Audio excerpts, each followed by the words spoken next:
खैर, उदयपुर नामक गांव में पायल की अभी नई नई शादी हुई थी। वह बहुत ही ज्यादा गरीब थी, लेकिन उसके पिताजी ने अपना घर और जमीन बेचकर उसकी शादी की थी और उसके माता पिता किराए के एक छोटे से मकान में जाकर रहने लगते हैं। पायल को हमेशा ससुराल में भी अपने माता पिता की चिंता सताती रहती थी। ऐसे ही एक दिन पायल अपनी सास से कहती है, माँ जी, मेरे माँ पिताजी की तबीयत बहुत ज्यादा खराब है। मैं उनसे मिलने जा सकती हूँ क्या? मैंने घर के सारे काम कर दिए हैं, शाम को जल्दी ही आ जाऊंगी। खाना बनाने से पहले मुझे मेरे मायके जाने दीजिए ना। मुझे माँ पिताजी की बहुत याद आ रही है। हाँ, अगर तू अमीर घराने से आती तो मैं तुझे रोजाना तेरे मायके भेजती, क्योंकि वहाँ से हमें कुछ ना कुछ रोजाना मिलता ही रहता। लेकिन अब तुझे उस गरीब घर में भेजकर क्या करूँ? वहाँ से तो कुछ भी नहीं मिलने वाला। शादी भी रो रो कर की थी तेरे माता पिता ने। मेरी ही किस्मत मारी गई थी जो अपने बेटे को उस गरीब घराने में बिहाने चली गई। हाँ माँ जी, मेरे पिताजी ने आपकी जो भी डिमांड थी वो सब पूरी तो की है। जो भी जमा पूंजी थी, अपनी सारी जमा पूंजी, अपने हाथ से बनाया हुआ वो घर जिसमें मेरा बचपन बीता था, आपकी डिमांड पूरी करने के लिए वो भी बेच दिया। एक छोटी सी जमीन थी वो भी बेच दी। अब मेरे माता पिता एक छोटे से किराए के घर में रह रहे हैं। और अभी आप कह रही हैं कि मेरे पिताजी ने आपको दिया ही क्या है? तुझे पता भी है मेरे बेटे की शादी कितने ऊंचे घराने में हो रही थी। एक से बढ़कर एक अमीर लड़की मेरे बेटे से शादी करने के लिए तैयार थी। हाँ, जो बात कर रही है कि तेरे पिताजी ने क्या कुछ नहीं दे दिया। अब जा मेरे लिए वेजिटेबल सूप बना और उसके बाद मेरी बनारसी साड़ी पर प्रेस भी कर देना। और हाँ, जरा शाम को ना खाना बनाने से पहले ही अपने मायके से आ जाना। उस गरीब घर में रहने की जरूरत नहीं है। तुझे पता है ना, हमें ताजे खाना खाने की आदत है। पायल की खुशी का ठिकाना नहीं रहता कि 4 महीने बाद उसे अपने घर जाने की परमिशन मिल रही है। वह बहुत ही ज्यादा खुश थी और वह अपने ससुराल के सारे काम कर कर अपने घर वापस आ जाती है। और अपने माता पिता की यह दशा देखकर उसके पैरों तले जमीन खिसक जाती है। उनके पास दवाई के लिए भी पैसे नहीं थे। वह एक एक पाई के लिए तरस रहे थे। अपने माता पिता की यह हालत देखकर पायल कहती है, पिताजी, मैंने आपसे पहले ही कहा था कि वो जमीन का छोटा सा टुकड़ा मत बेचिए। सारी जमा पूंजी आपने मेरी शादी में लगा दी और देखिए आप दोनों ने अपना क्या हाल कर लिया है। आपके पास 1 रुपया भी नहीं है अपनी दवाई के लिए भी और खाने के लिए भी। आखिर आपने अपनी जिंदगी दांव पर लगाकर मेरी खुशियों का सौदा क्यों किया? मेरी शादी क्यों की? मुझे नहीं करनी थी शादी वादी। देखिए अपनी हालत क्या हो गई है। अरे बिटिया, शुभ शुभ बोल, तू अपने घर गई हो गई। ये हमारे लिए बहुत बड़ी खुशी की बात है। अब हम आराम से इस दुनिया को छोड़कर जा सकते हैं। बस आखिरी बार तुझे देखना चाहते थे, सब देख लिया। मेरी प्यारी बिटिया, तू खुश तो है ना? तेरे ससुराल वाले तुझे खुश तो रखते हैं ना? कोई परेशानी तो नहीं है? तेरे ऊपर कोई अत्याचार तो नहीं करते है बिटिया? अरे नहीं नहीं, मैं तो वहाँ बहुत खुश हूँ। और माँ, आपको पता है मेरी सास बिल्कुल आप जैसी है। बेटी बेटी कहते हुए तो उनका मुंह ही नहीं थकता। और ससुर, उनकी तो बस पूछो ही मत, वो मुझसे कितना प्यार करते हैं। और मेरे पति देव, वो तो मुझे अपने पलकों पर रखते हैं। और ननद बिल्कुल बहन जैसा प्यार देती है। ऐसा ससुराल तो किस्मत वालों को ही मिलता है जैसा मुझे मिला है। लेकिन मैं फिर भी आपसे यही कहूंगी कि आपको मेरी शादी के लिए इतना सब कुछ नहीं करना चाहिए था। अपने लिए भी कुछ बचा के रखना चाहिए था। चलिए, मैं आपको हॉस्पिटल लेकर चलती हूँ, आपको दवाई की जरूरत है। पायल एक के बाद एक अपने माता पिता से झूठ बोल रही थी। वह उनकी ये हालत देखकर उन्हें सच नहीं बता सकती थी कि उसके ऊपर ससुराल में कितना अत्याचार होता है। उसे गरीबी के कितने ज्यादा ताने दिए जाते हैं। उससे घर का सारा काम नौकरों की तरह करवाया जाता है और पति उसका जब दिल चाहता है उसकी पिटाई करता है। पायल आंसू छुपाते हुए बड़ी ही सफाई से झूठ बोल देती है और वह अपने माता पिता को अस्पताल लेकर जाती है। लेकिन जब तक बहुत देर हो चुकी थी, उसके माता पिता इस दुनिया से चले जाते हैं। पायल को बहुत ही ज्यादा दुख होता है। उसका रो रो कर बुरा बुरा हाल हो जाता है।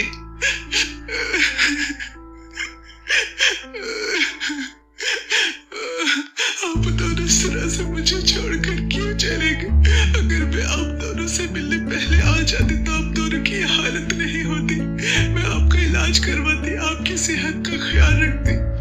ये सब कुछ मेरी वजह से हुआ है, मेरी वजह से। ना मेरी शादी होती, ना आपकी ये हालत होती, और ना आप मुझे छोड़ के जाते। अब मुझे आप दोनों के जैसा प्यार कौन देगा?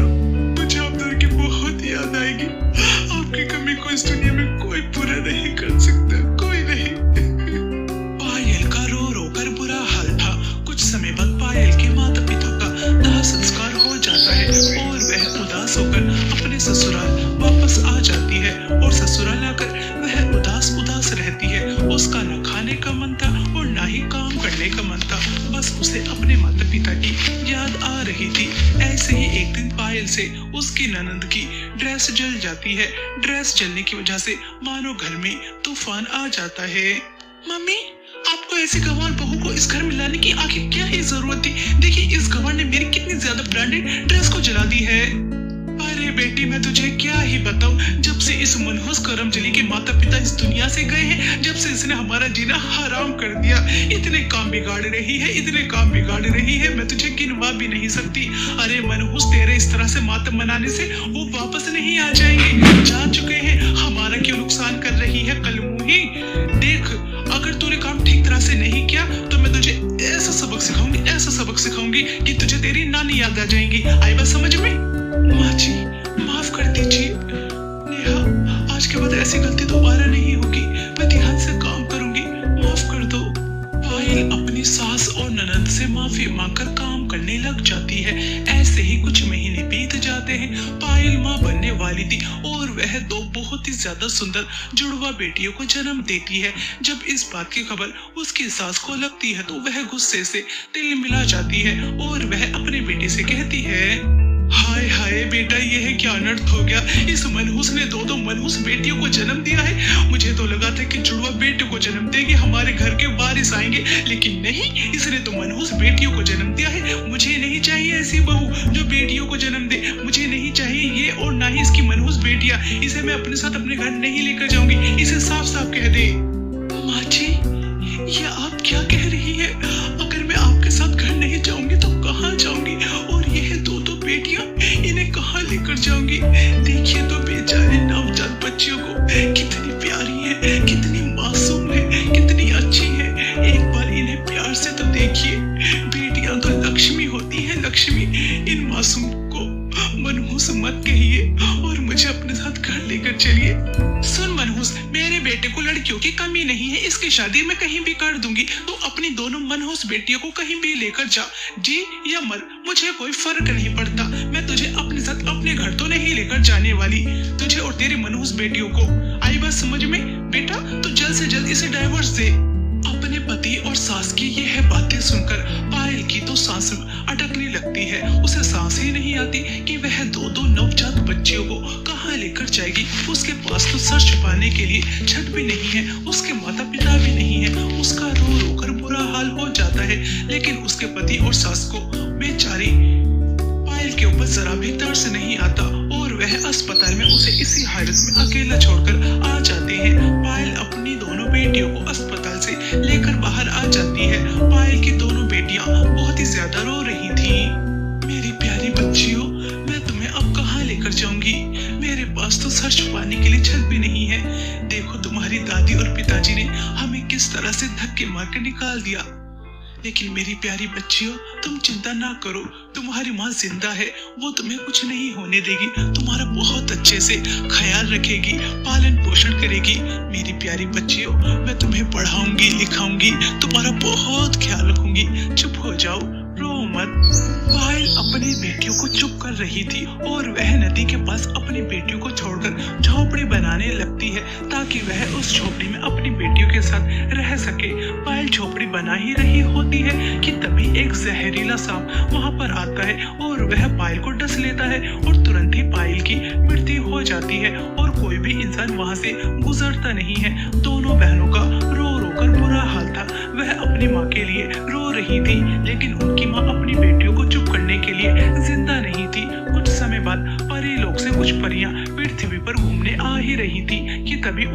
एक परी अपनी दोस्त से कहती है, अरे वो देखो नीचे नदी के पास दो मासूम बच्चे कितने रो रहे हैं, चलो वहां जाकर देखते हैं आखिर क्या बात है। अरे यार नहीं, अगर हम वहां जाएंगे तो हमें शॉपिंग करने में देरी हो जाएगी, और तुम्हें तो पता है ना कि हमें कितना कम समय मिला है पृथ्वी पर आने का। अगर हम उन बच्चों की मदद करने जाएंगे तो हम शॉपिंग नहीं कर पाएंगे, इसलिए यार छोड़ना, शॉपिंग करते हैं। ठीक है, तुम्हें शॉपिंग करनी है तो तुम शॉपिंग करो, लेकिन मैं तो उन बच्चों के पास जाऊंगी। मुझे नहीं करनी शॉपिंग, मुझे उनकी मदद करनी है, बेचारे कितने रो रहे हैं, तुम जाओ। कनिका परी अपने दोस्तों के साथ शॉपिंग करने नहीं जाती। वह दोनों अनाथ बच्चियों के पास आती है, उन्हें चुप कराती है, दूध पिलाती है और अपनी शक्तियों से देखती है कि यहाँ पर क्या हुआ था। तो उसे सब नजर आ जाता है कि किस तरह दोनों अनाथ बेटियों की माँ के साथ अत्याचार हुआ, और वह एक फैसला करती है, आज से तुम दोनों मेरी बेटियां हो, तुम अनाथ नहीं हो, मेरी बेटियां हो। तुम्हारा पालन पोषण मैं करूंगी, तुम्हारी देखभाल करूंगी, जो वादा तुम्हारी माँ ने तुमसे किया था वो मैं पूरा करूंगी। तुम्हें दुनिया की सारी खुशियां दूंगी, आज से तुम मेरे साथ परी लोक में रहोगी, परियों की तरह। कनिका परी दोनों अनाथ बेटियों को अपनी बेटियां बनाकर परी लोक लेकर आ जाती है। परी लोक ले जाने के बाद कनिका परी को दोनों अनाथ बेटियों की वजह से बहुत कुछ सुनना पड़ता है। रानी परी कनिका परी से कहती है, कनिका परी यह क्या है, तुम दो अनाथ बेटियों को पृथ्वी से उठाकर यहाँ परी लोक में क्यों लेकर आ गई? तुम्हारा दिमाग तो ठीक है ना, तुम यहाँ पर क्यों लेकर आई हो इन्हें? पृथ्वी के बच्चों को परी लोक में नहीं लेकर आ सकते? आखिर पृथ्वी के बच्चों का परी लोक में क्या काम, ये यहाँ पर नहीं रह सकती? जाओ, इन्हें जहाँ से लेकर आई हो वहीं छोड़कर आओ, तुम्हारी समाज सेवा करने की आदत जाएगी नहीं। रानी माँ, आपने ही तो हमें सिखाया है कि हमें दूसरों की मदद करनी चाहिए, दूसरों के काम आना चाहिए, तभी वो एक अच्छी परी बनती है। जब हमने दो अनाथ बेटियों को अपना नाम दिया है तो आपको क्या परेशानी हो रही है? देखिए, मना मत कीजिए, हम इन्हें अपना नाम देना चाहते हैं। अगर हम इन्हें पृथ्वी पर छोड़कर आ गए तो न जाने बेचारी बच्चियों के साथ क्या होगा। कनिका परी अपनी माँ के सामने हाथ जोड़ती है, बहुत ही ज्यादा मिन्नतें करती है। तो रानी परी को अपनी बेटी पर तरस आ जाता है और वह दोनों अनाथ बेटियों को परी लोक में रहने की अनुमति दे देती है। कनिका परी दोनों अनाथ बेटियों का पालन पोषण बहुत ही ज्यादा अच्छी तरीके से करती है और दोनों बड़ी हो जाती है, और वह दोनों बहुत ही ज्यादा अच्छे स्वभाव की थी। एक दिन वह कनिका परी से कहती है, मम्मी मम्मी, हमने सुना है कि पृथ्वी बहुत सुंदर है, हम पृथ्वी पर जाना चाहते हैं। देखो, अब तो हम 18 साल के हो गए। मेरी प्यारी बच्चियों, मैं तुम्हें पृथ्वी पर भेज तो दूं, लेकिन डर लगता है कि कहीं कुछ गड़बड़ ना हो जाए। मेरी प्यारी मम्मी, जितना प्यार आप हमसे करती हैं उससे कई गुना हम आपसे प्यार करते हैं। हम आपसे दूर होना नहीं चाहते, बस पृथ्वी पर घूम कर आना चाहते हैं। 2 दिन की ही तो बात है, जाने दीजिए ना। अगर अकेले नहीं जाने देती तो ठीक है, आप हमारे साथ चलिए। अरे नहीं नहीं बेटा, तुम तो जानती हो कि तुम्हारी नानी के जाने के बाद मेरे ऊपर कितनी सारी जिम्मेदारियां आ गई हैं। मैं 2 दिन के लिए तो क्या, 1 घंटे के लिए भी परी लोक से गायब नहीं हो सकती, इतने सारे काम होते हैं। ठीक है, अगर तुम जाना चाहती हो तो चली जाओ, लेकिन तुम्हें अपना बहुत सारा ख्याल रखना है और किसी की बातों में नहीं आना। एंजॉय कर कर वापस आ जाना, ठीक है? मम्मी, आप जानती हैं, आप जैसी मम्मी इस दुनिया में तो कहीं कहीं भी नहीं हो सकती। आप बहुत अच्छी हैं, हम अपना बहुत ख्याल रखेंगे। दोनों बहनों को सच्चाई पता थी कि वह कनिका परी उनकी सगी माँ नहीं है, वह तो उन्हें पृथ्वी से लेकर यहाँ पर आई थी। दोनों बहनें कनिका परी से बहुत ही ज्यादा प्यार करती थी और वह पृथ्वी पर घूमने आ जाती हैं। दोनों बहनें पृथ्वी पर घूम ही रही थी कि तभी एक बूढ़ी औरत भीख मांगते हुए उनके पास आती है। अरे बेटा, कुछ खाने के लिए मिल सकता है, बहुत भूख लगी है। अरे हाँ, क्यों नहीं, आइए, वो रहा सामने रेस्टोरेंट, चलिए वहाँ पर हम आपको खाना खिला कर लेकर आते हैं।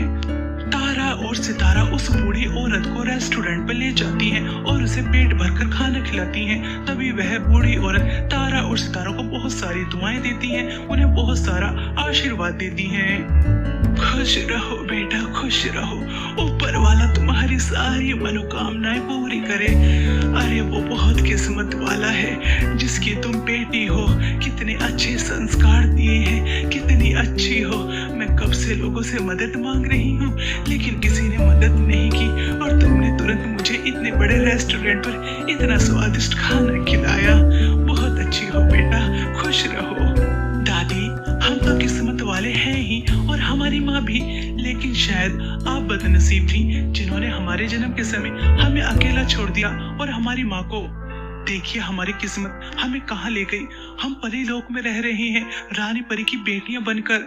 चौंकिए मत, हम पायल की ही बेटियां हैं, तारा और सितारा, जिन्हें आप 18 साल पहले अस्पताल में अकेला तन्हा छोड़कर आ गई थी, मनहूस कहकर।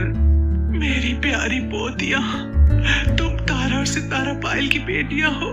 मुझे माफ कर दो, मुझे माफ कर दो। तुमने सच कहा, मैं बदनसीब थी जिसे मैंने मनहूस समझा। तुम्हें पता है मैंने तुम्हारी माँ के साथ जो किया उसकी सजा मुझे और मेरी बेटी को कितनी अच्छी तरह से मिली है। मेरी दूसरी बहू ने घर को आके नर्क बना दिया और पोता, वो तो देखता भी नहीं है कि दादी कहाँ है, कौन है। मुझे माफ कर दो, मुझे मेरी गलती का एहसास है। क्या मैं अपनी दोनों पोतियों को गले लगा सकती हूँ? तारा और सितारा अपनी दादी को गले लगा लेती हैं क्योंकि उन्हें अपनी गलती का एहसास हो गया था और वह अपनी दादी के लिए एक घर बनाती हैं और उन्हें बहुत सारी धन दौलत देकर परी लोग वापस आ जाती हैं और परी लोग आकर अपनी माँ को सब बताती हैं। यह तो बहुत अच्छा हुआ कि तुम्हारी दादी को अपनी गलती का एहसास हो गया और तुम दोनों ने भी बहुत अच्छा किया जो अपनी दादी की मदद की, उनसे मुंह नहीं फेरा। अच्छा चलो, अब थक चुकी हो, आराम कर लो। और इस तरह एक परी दो अनाथ बेटियों के साथ